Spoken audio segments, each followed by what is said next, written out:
In this video, we're going to look at the available data option in Avairto. So available data basically pulls from an outside post, and there's a custom post type called available data that's available under the Avairto menu. I'll just open this in a new tab. So it works like any other WordPress post. So if I go into this one, API pricing data, this originated as a commented limited file that has pricing for 3 Anthropic Claude API models and also 2 OpenAI API models. So just kind of raw data, comma separated, but it could be anything. So I can pull that into my sequence by using this available data node, and I basically just drag it onto the screen. It's down all the way at the bottom in your list of nodes. Drag it on and select the item that you want, and it'll list all of the available data posts, and you can choose what you need and kind of go from there. So to start, we're looking at a very simple, I'll call it a RAG model example.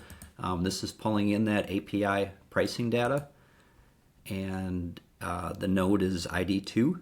And so when I continue from available data to my OpenAI text-to-text node, I'm using GPT-4o Mini, and I'm just saying in the prompt, summarize the API pricing data, provide as much insight as possible, and then it says API pricing data response 2, which of course is our available data from this node. I set process variables to yes, and that's really all it takes. So it's going to go out, retrieve that data, and then have OpenAI summarize it for me. So I'm going to just run that really quick here. Start sequence. Okay, and that took a few seconds, but I paused while it ran. So this, looking at the output, so this is the data that it pulled in, and then the prompt is summarize the data, and it gives me a pretty good summary of this. So it summarizes all the models and provides some insight as to which ones are best for different tasks, and does what you would expect. So it gives me a good summary and also provides some overall insights as to how the models perform, how affordable each model is, and that kind of thing. So it did exactly what I wanted to do. So it's pulling a piece of outside data from this available data post and integrating it with a API OpenAI prompt. Okay, the next thing I want to look at is this is a more complicated sequence. This one we looked at earlier using create variable and set variable, which are internal variables. This one I'm doing that same sequence, only using available data. So my first one is read available data, and the item I pre-created a 5-chapter book demo in my available data. So if I go out to available data, here's my empty 5-chapter book. So it basically just says 5-chapter book demo at the top. Doesn't have to say anything if I don't want it to, but we'll start with that.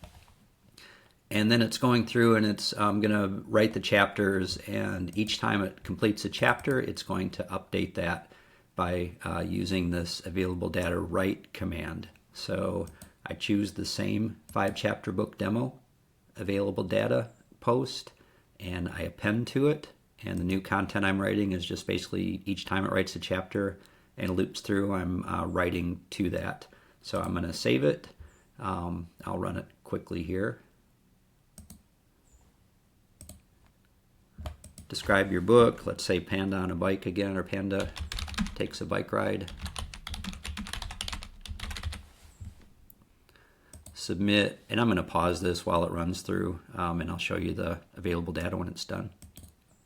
Okay, so that completed, and when I look at my timeline here, here's the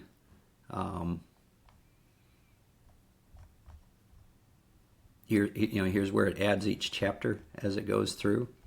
And what we want to do is look at our actual available data. So here's our 5-chapter book, which was empty before, or it just said 5-chapter book demo at the top.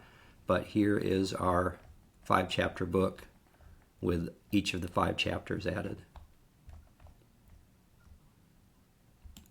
So that did exactly what it did before with the create variable in our earlier demo, but this time using available data, so it updated a post. The really powerful thing about this is you can, I could continue to write to this post as I go along. So this doesn't have to be a chapter book. It could be anything, but it can be a growing document that as we run sequences, it could continually update and add to this document using the append feature in available data. The last thing I'd like to look at is this one is a pretty complex JSON example, and what this does is I take a existing JSON structure, and let's take a look at it. So I go to my available data, and I'm going to open up Divi 5 header. Divi is a WordPress theme, and there's an import feature, and it's you can see it's pretty specific, it's very complex, and has to be formatted just in a very specific way for it to work. And it would be difficult to achieve using an AI prompt because there's always a little bit of variance there in AI prompt results. But in this case, what we're doing is breaking an AI prompt down into the required points of information that we need, and then we're inserting it directly into this this format, this JSON format. And you'll see if I search for, I'm just going to search within this for response. Asterisk response is actually the format. So here's the first one. It's up under URL. This is the background image. This one is under the title. This is a summary. So it's pulling in some different responses into this that will be generated during our sequence. So this is actually matched to the sequence itself. So the sequence has to have a response 7 that's an image, a response 4 that's a headline, and a response 5 in this case is going to be our summary. But that's all very possible to do.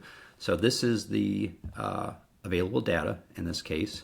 When I go out and look at my complex JSON sequence, it looks like this. It starts, it asks a human in the loop question, and it just says describe a company. And then it goes to an OpenAI prompt, and this says respond with a clever call to action headline that will be placed at the top of the company homepage. Respond only with a headline. So this is where it generates the headline, and this is ID 4. And back in our JSON structure, we're calling response 4 within that JSON structure, and that'll pull in this headline. Next, it's asking for a clever sentence that will be placed below the headline. This one is response 5, and again, we're placing that. We hard-coded it into our JSON. And then we design an image prompt based on our company information. We draw the actual image, and then we're pulling in our available data and setting process variables to yes. And what that's doing is when we pull that JSON string in that has those, asterisk response -9 codes, it'll convert those to the values of our OpenAI prompts. So if I run this, I'm just going to say Charleston SC historical tours as my company description. I'm going to hit submit, and this will go through and write a headline, write a call to action, and generate an image. And once it's done already. So there's the image it generated, and if I scroll all the way down to the bottom, here's the JSON code that it generated. And this has my new headline, it has my image, background, everything in place. And if I copy that and go out to a JSON lint validator, a lot of times, things generated by AI won't pass this. It validates as valid JSON. So super powerful, and actually I'm going to pause it and then I'll show you how this would look if I imported it into the Divi theme. Okay, so out in Divi, I would basically just go to import the layout, browse for the file, and I called it Charleston Tours, import, and there it is. So this is the headline that it came up with, the call to action, and the image background. So probably not an applicable example for a lot of people, but if you need anything that's formatted like this that requires a strict format, you can use available data to achieve that.